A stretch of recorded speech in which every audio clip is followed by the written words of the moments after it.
તો ગુજરાતમાં નકલી ખાદ્ય પદાર્થ મળવાનો સિલસિલો યથાવત છે, ત્યારે દાહોદમાંથી નકલી કર્મચારી, નકલી એને બાદ હવે નકલી ખાદ્ય તેલ ઝડપાયું છે।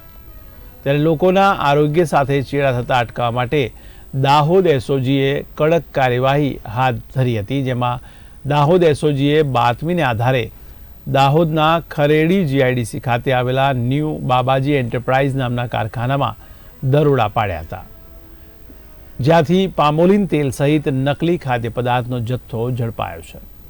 ત્યારે પોલીસે કારખાનામાંથી અલગ અલગ બ્રાન્ડના તેલના પાઉચ, સ્ટીકરો સહિત અન્ય મુદ્દામાલ પણ ઝડપી પાડ્યો હતો।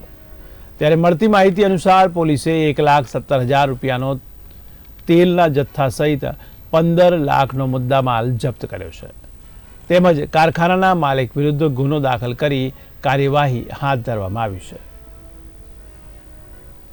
દાહોદ જિલ્લામાં એસઓજી પીઆઈ તથા તેમની ટીમને પેટ્રોલિંગ દરમિયાન મળેલી બાતમી આધારે કે જીઆઈડીસી વિસ્તારમાં આવેલા ન્યૂ બાબાજી નામની કંપનીમાં જેના ઓનર મુર્તુજા જામવાલા છે, તેઓ અલગ અલગ બ્રાન્ડના ઓઇલનું વેચાણ કરે છે અને જેમાં કંઈક ડાઉટફુલ છે એ માહિતી આધારે ત્યાં ચેક કરતા ત્યાંથી શંકાસ્પદ તેલ લાગતા એ પ્રકારના 105 ડબ્બાઓ અને એક ટેન્કર હતું, જે ટેન્કરની અંદર 10,000 લીટર શંકાસ્પદ ઓઇલ આ મળી આવ્યું છે। અને પ્રાઇમરી તપાસમાં એવું જણાવ્યું છે કે અલગ અલગ બ્રાન્ડના સ્ટીકર મળી આવ્યા છે, જેમની ઓનરની પાસે જે બ્રાન્ડની પરમિટ હતી એ પરમિટ સિવાય અન્ય બ્રાન્ડના પણ સ્ટીકર હોય કે જે રો મટીરિયલ મગાવી વેસ્ટ ઓઇલના નામે એ રો મટીરિયલ મગાવી એને અલગ અલગ પેકિંગ કરીને વેચતો પ્રથમ દિવસે જણાવ્યું છે।